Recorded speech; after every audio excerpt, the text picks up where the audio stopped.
Retour dans Paris Direct pour le journal de l'économie avec Myriam Mascarello. Bonsoir Myriam. Bonsoir Raphaël. Et l'Italie de Mario Monti était souvent citée en exemple ces derniers mois par les pays du nord de l'Europe. Il va falloir sans doute changer de braquet puisque le nouveau chef du gouvernement, Enrico Letta, lui, tourne clairement le dos aux politiques d'austérité. Sans pour autant effrayer les marchés, en tout cas pas pour le moment. C'est vrai que son programme économique, il est politique d'ailleurs, de politique générale, il l'a présenté aujourd'hui devant le Parlement italien et en une phrase, c'est ralentir le rééquilibrage des comptes publics au profit d'une politique qui stimule la croissance économique. C'est un discours que donc les marchés semblent avoir reçu 5 sur 5, si on en croit la clôture à Milan, plus 2,20% ce soir. Et ce matin, un succès totalement clair de l'adjudication italienne. L'Italie qui est allée emprunter sur les marchés, ces taux qui descendent en flèche. On rentre dans les détails avec Audrey Racine. La nouvelle est tombée sur les écrans des salles de marché dans la matinée. L'Italie emprunte à son taux le plus bas depuis plus de 2 ans. 6 milliards d'euros d'obligations ont été émises à 5 ou 10 ans. Et surprise, les marchés font confiance à l'Italie sur cette longue durée. Le pays est pourtant toujours le plus endetté d'Europe. C'est un test de confiance. La formation du nouveau gouvernement est l'occasion de voir quel crédit les opérateurs financiers et les banques internationales accordent à l'Italie. Et force est de constater qu'il y a bien un effet l'État. Avec l'investiture du nouveau chef du gouvernement, le pays espère tourner la page des austères années Monti. Espoir confirmé ce lundi devant le Parlement. Les politiques d'austérité seules tueront l'Italie. Après plus de 20 ans sans croissance, les politiques de relance ne peuvent plus attendre. Les ménages italiens qui avaient vu leurs revenus baisser de presque 10% ces 5 dernières années apprécieront la promesse d'une baisse d'impôts. Mais l'Italie doit dans le même temps répondre aux obligations européennes en matière de réduction de son déficit. Nous tiendrons nos engagements. Pour mettre fin le plus tôt possible à la procédure engagée contre l'Italie pour déficit excessif et pour retrouver nos marges de manœuvre budgétaires dans le respect des critères européens. Une marge de manœuvre qui devrait lui permettre de financer sa politique de relance de l'économie. Il faudra pour cela négocier avec les partenaires européens. Enrico Letta promet de se rendre rapidement à Bruxelles, Berlin et Paris.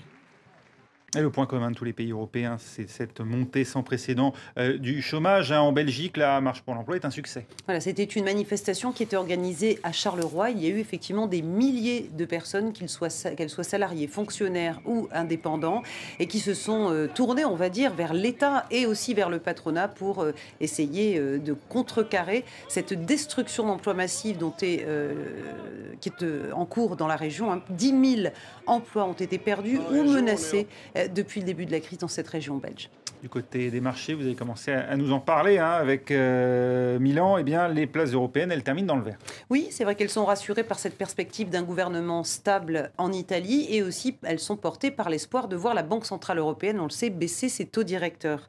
Donc à Paris, on a vu un CAC 40 qui gagnait 1,54%, plus 0,49% à Londres et Francfort qui a fermé en hausse de 0,75%. Du côté des entreprises, une entreprise italienne, toujours Fiat, qui maintient ses objectifs pour 2013. Et qui est optimiste, parce qu'il y a quand même un marché européen qui est déprimé, ça c'est clair, concernant l'automobile, et une filiale américaine Chrysler qui, elle, est un peu celle qui rééquilibre finalement les résultats et qui a fait des bénéfices au premier trimestre 2013, moins bons qu'attendu, 127 millions d'euros donc pour ce premier trimestre contre 361 millions il y a un an. Malgré tout, Fiat y croit et se dit que son chiffre d'affaires sera en ligne avec ce qu'il avait annoncé, c'est-à-dire entre 88 et 92 milliards d'euros à la fin de l'année. Son bénéfice d'exploitation devrait approcher les 4 milliards et son endettement industriel rester à 7 milliards, en tout cas s'établir à 7 milliards d'euros.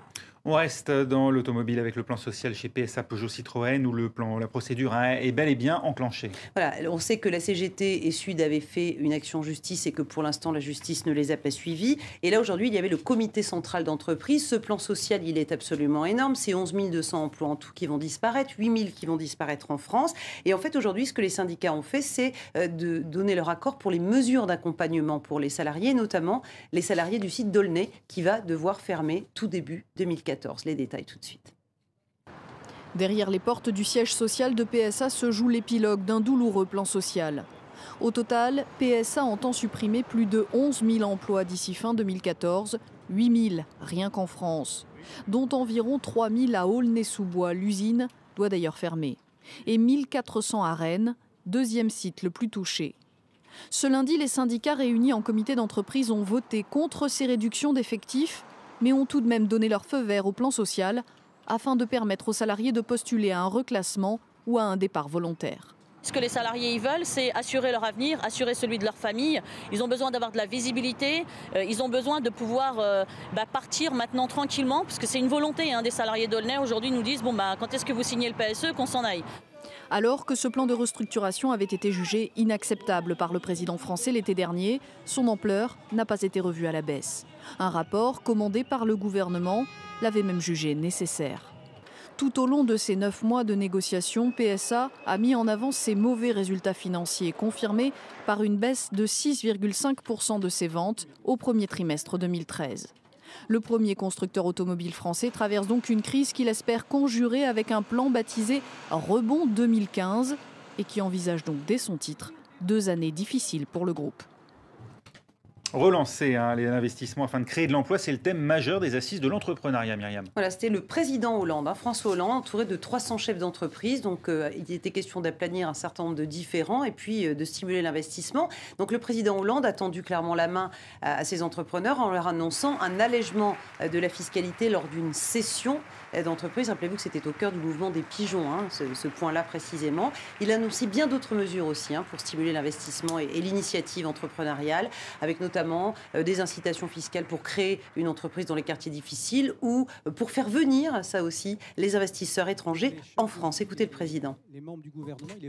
J'ai donc demandé au ministère de l'Intérieur que soit introduit, sous certaines conditions d'investissement, notamment minimales, et d'une expertise sur la réalité du projet d'entreprise, un visa entrepreneur qui bénéficiera d'une procédure accélérée. Nous ne devons gâcher aucun talent. Retenir toutes les conditions pour la création ici, par des jeunes français nombreux, mais aussi par des jeunes étrangers que nous voulons installer ici.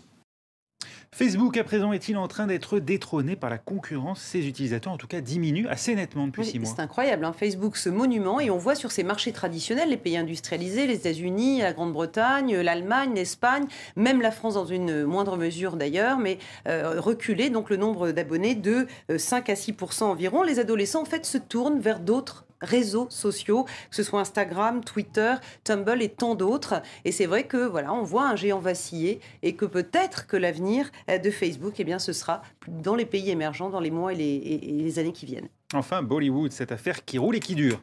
Oui, le cinéma, donc, Made in Bombay, inimitable, qui fête ses 100 ans, figurez-vous. C'est vraiment une institution et qui va être d'ailleurs à l'honneur sur la Croisette pour le festival de Cannes. Alors, il pèse quand même déjà 2 milliards d'euros en termes de secteur économique. Ça devrait continuer à aller très bien. Ça va être 2 milliards 750 millions d'euros, 2 milliards 750 millions d'euros dans 5 ans. Et qu'on l'aime ou non, c'est la seule culture capable de rassembler tous les Indiens. Ce n'est pas moi qui le dis, c'est le producteur Shekhar Kapur. Alors je ne sais pas, faut-il s'en réjouir ou non? Je laisse la question ouverte.